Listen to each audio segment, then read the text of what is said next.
คนเฮานี่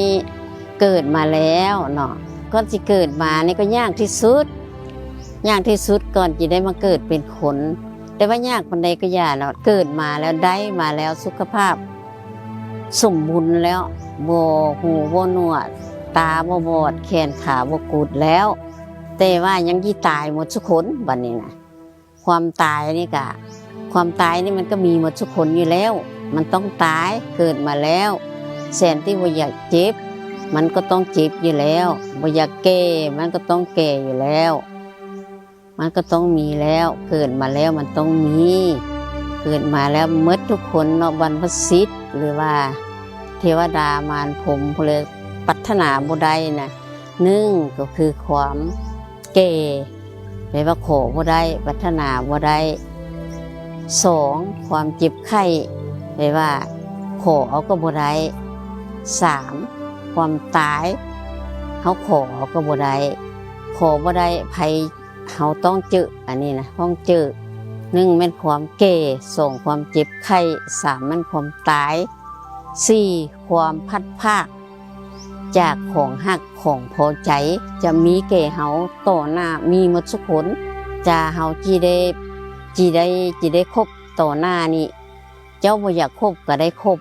เพราะว่าถ้าเฮามีกรรมเป็นของตนแปลว่าเฮากรรมทำอันใดไว้ก็ต้องได้รับผลของกรรมอันนั้นอันนี้พระพุทธเจ้ามันตัดไว้เนาะต้องได้รับอันนี้แนวหลีกบ่ได้เนาะต้องได้เจอหรือว่า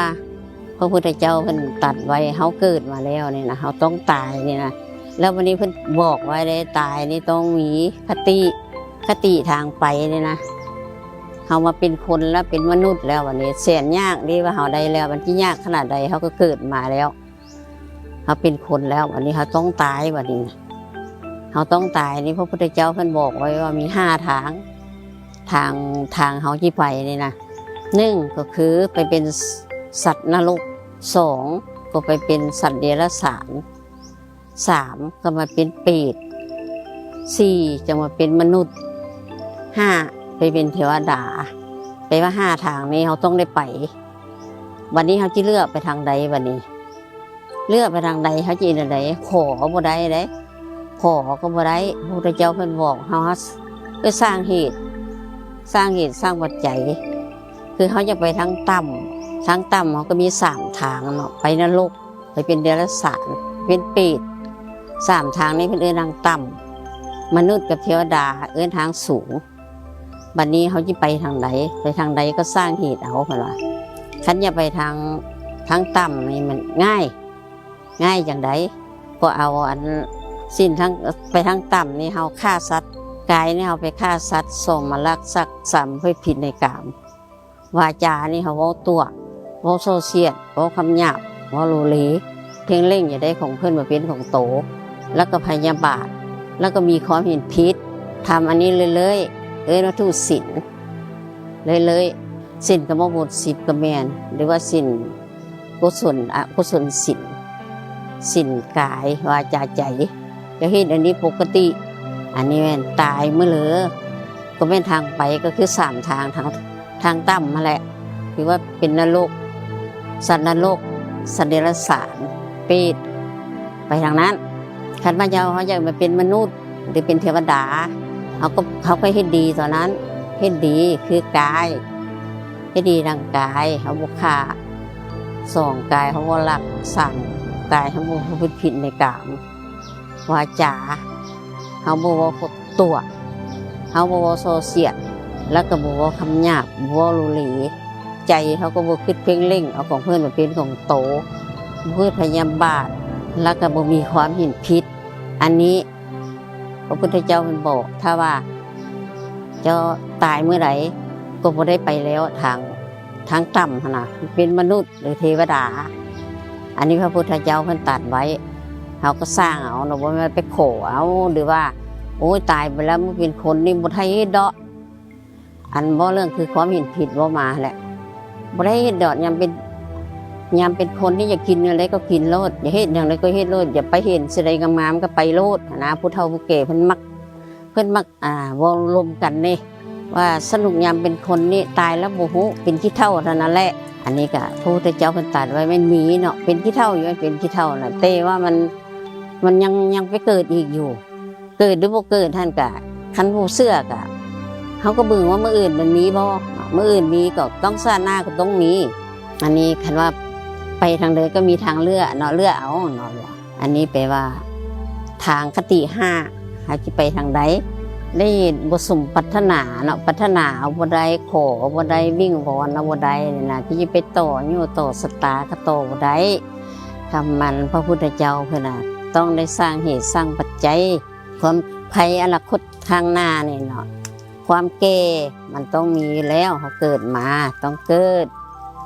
ภัยของจากความแก่หรือว่าภัยอนาคตเนาะภัยอนาคตมีคือความแก่คือความที่เจ็บไข้ความเจ็บไข้ความแก่แล้วมันก็ต้องเจ็บต้องไข้เฮาเดี๋ยวนี้เฮายังหนุ่มอยู่เนาะโดนต่อไปนี้เฮาก็ต้องแก่คันเฮาแก่แล้วเฮาจะมาฟังธรรมะเพราะจะมานั่งสมาธิมาหยังก็เฮ็ดบ่ได้แล้ว ตอนเฮายังหนุ่มนี่ก็เคี่ยวเฮ็ดเสร็จเลยยังบ่ทันถึงก็ให้ถึงยังบ่ทันแจ้งใครแจ้งยังบ่ทันฮู้ใครฮู้ต่อไปนี้ความแก่จะมาถึงแล้วก็ความเจ็บไข้ก็จะมาถึงความ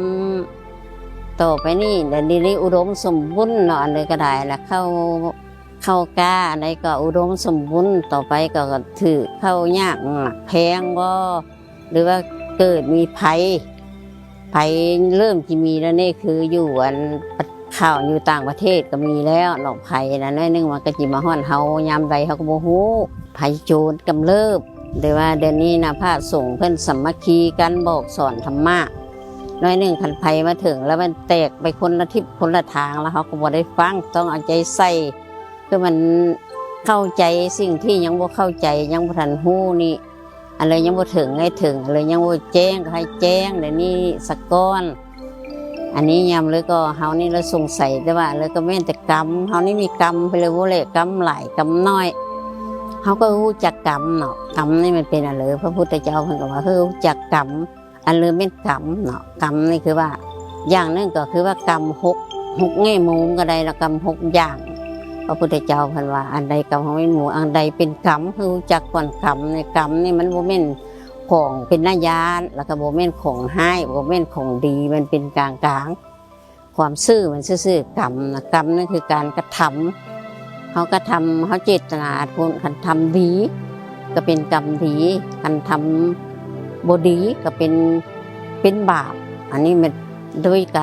ารกระทำคุณอันว่ากรรมในกรรม6แง่มุมคือเพิ่นตัดไว้เนาะพระพุทธเจ้าเพิ่นตัดไว้หรือว่ามีทานสัมภาวะแห่งกรรมคือเหตุแดนเกิดแห่งกรรมแดนเกิดแห่งกรรมก็คือภัสสะ